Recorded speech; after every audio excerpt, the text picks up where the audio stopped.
रंग बदल बदल के क्यों चहक रहे हैं दिन दोपहरिया।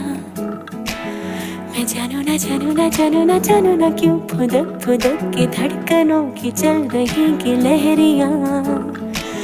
मैं जानू ना जानू ना जानू ना जानू ना रंग बदल बदल के क्यों चहक रहे हैं दिन दोपहरिया। मैं जानू ना जानू ना जानू ना जानू ना क्यों फुदक फुदक के धड़कनों की चल रही गिलहरियाँ। मैं जानू ना क्यों जरा सा मौसम सरफिरा है या मेरा मूड मस्खरा है जो जायका मनमानियों का है वो कैसा रस भरा है। मैं जानू ना क्यों हजारों गुलमोहर से भर गई है ख्वाहिशों की टहनियाँ। मैं जानू ना क्यों फुदक फुदक के धड़कनों की चल रही गिलहरियाँ। मैं जानू ना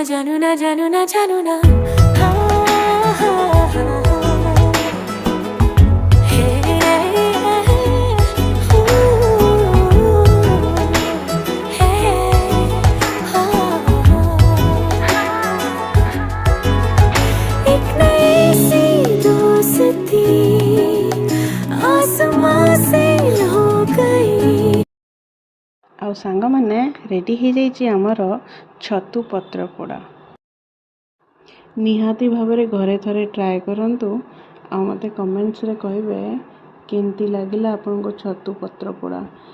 मु गारंटी देकी कहूँ ये रेसिपीटा आप पूरा स्टेप बाय टिप जदि फॉलो करिकी बनेबे ताले बहुत ही टेस्टी लगिबो। आ सांग माने please subscribe to my channel. Thank you for watching.